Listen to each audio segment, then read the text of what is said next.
Hi, good morning, my dear students. I'm Thermochemical. Welcome to my STPM chemistry discussions. In this video, we will discuss about the topic of chemical energetic. If you want to master this topic, the first thing that you need to do is to understand and memorize all the definitions of standard enthalpy changes in the syllabus. In today's discussions, I will show you the 4 keywords in definitions of standard enthalpy changes and how we use these definitions to answer the questions. Then in my next video, we will learn how to use these standard enthalpy changes in more complicated enthalpy calculations by using Hess's law. Now, let's go to the first part, the definitions of standard enthalpy changes and what are the standard conditions. Even though there are 3 sections in chemical energetic, in STPM syllabus, we only study about enthalpy changes.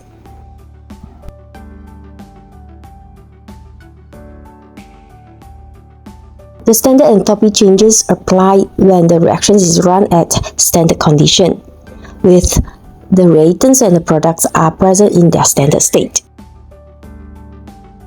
In chemistry, the standard state of a material is its state at 25 degrees Celsius and 1 atmosphere. For example, the standard state for water is liquid water, not steam or water vapor, while oxygen's standard state is a gas, not liquid oxygen or oxygen atom. For allotropic element, the most stable allotrope at standard conditions is used. For example, graphite is energetically slightly more stable than diamond. Therefore, graphite is taken as the standard state of carbon.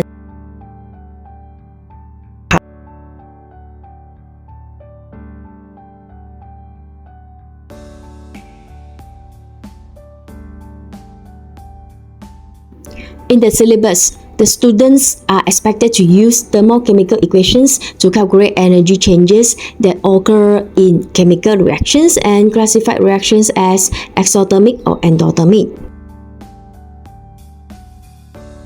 Now let's see what is the difference between chemical equations and thermochemical equations.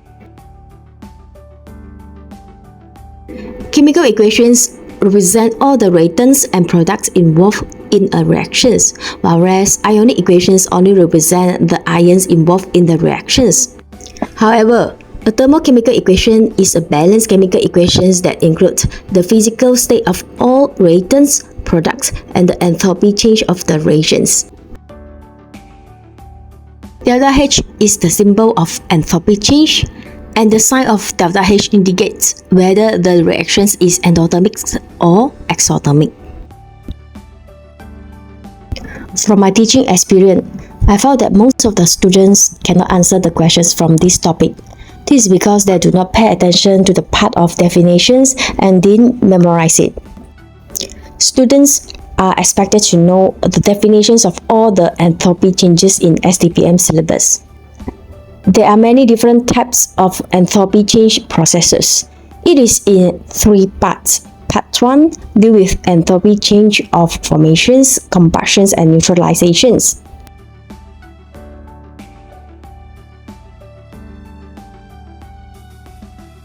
It's important that you understand and memorize the definitions. You aren't going to be able to do any calculations successfully if you don't know exactly what all the terms mean. Let's summarize how we describe and define different types of standard enthalpy change. Using these 4 keywords will make it easier for you to remember each definition. Do you notice that the definition always starts with energy change, energy absorbed, or energy released? We use energy change if the enthalpy change could be exothermic or endothermic.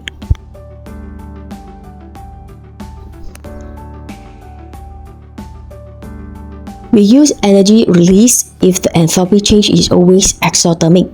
For example, standard enthalpy change of combustions. We use energy absorbed if the enthalpy change is always endothermic. For example, standard enthalpy change of atomizations.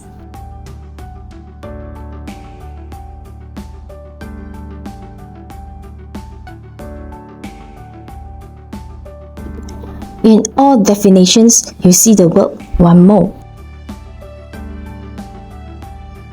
Make sure you know for each definition is 1 mole of what. For example, the standard enthalpy change of combustion, it is 1 mole of the substance burnt. Each enthalpy change involves a type of reaction, and the definition describes the type of reactions. For example, standard enthalpy change of formation is to form the pure compound from its elements. As long as you see the word standard, your definition must end off with in standard conditions. Of course, not all the enthalpy changes end with these conditions. Only definitions for standard enthalpy change end with 298 Kelvin and 1 atmosphere.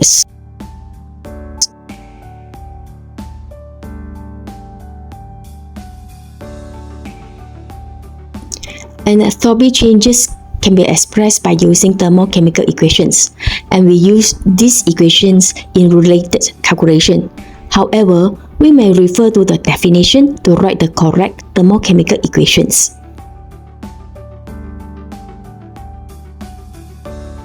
The standard enthalpy change of formations is the enthalpy change when 1 mole of the pure compound is formed from its elements under standard conditions.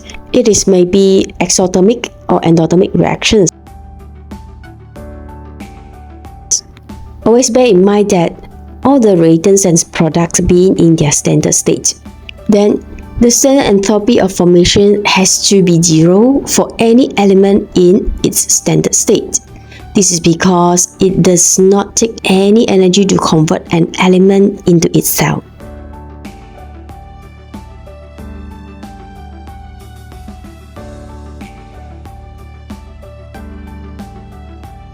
We will do an example where we need to use the definitions of standard enthalpy change of formations.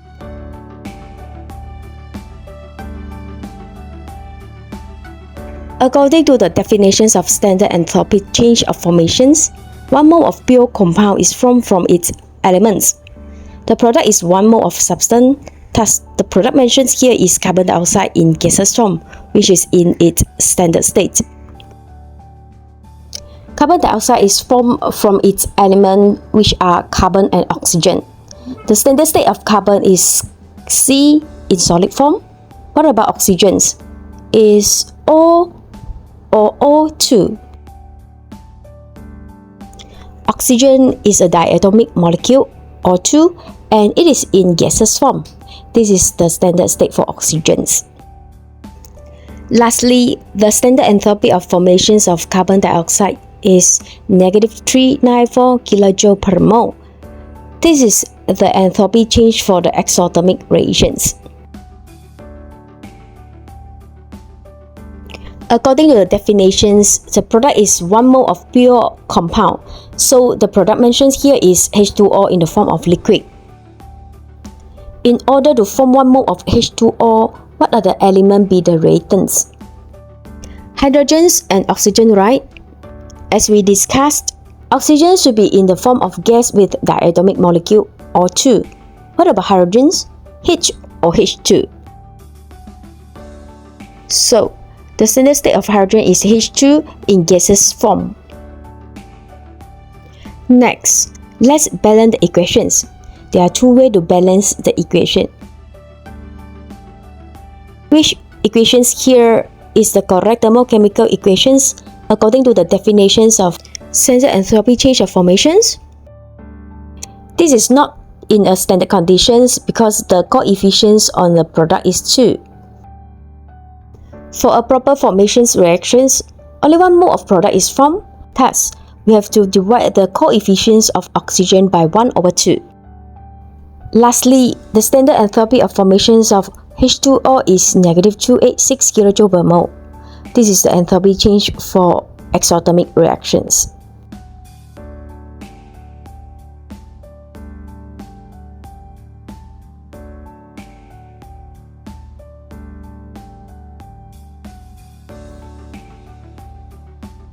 To write the correct thermochemical equations in the reactions, we need to understand the definitions of enthalpy change of formations.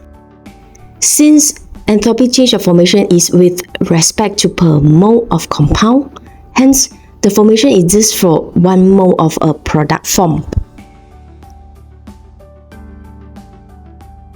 Then there is never a compound on the reactant side, only elements.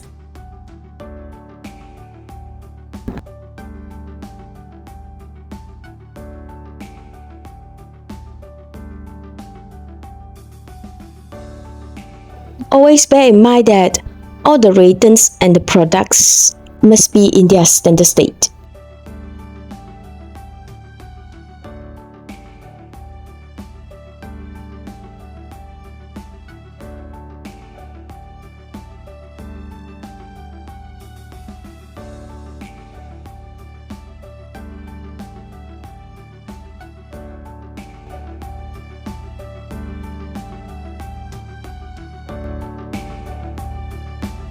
Let's discuss example 3.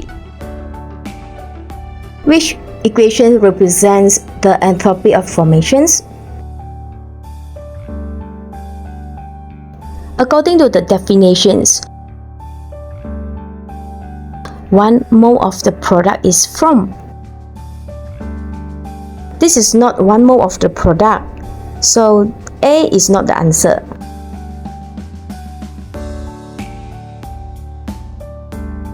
For D, according to the formation definitions, 1 mole of the pure compound is formed from its element, and then the reactant and the product are in standard state. Therefore, the formula for chlorine gas should be Cl2 bracket G.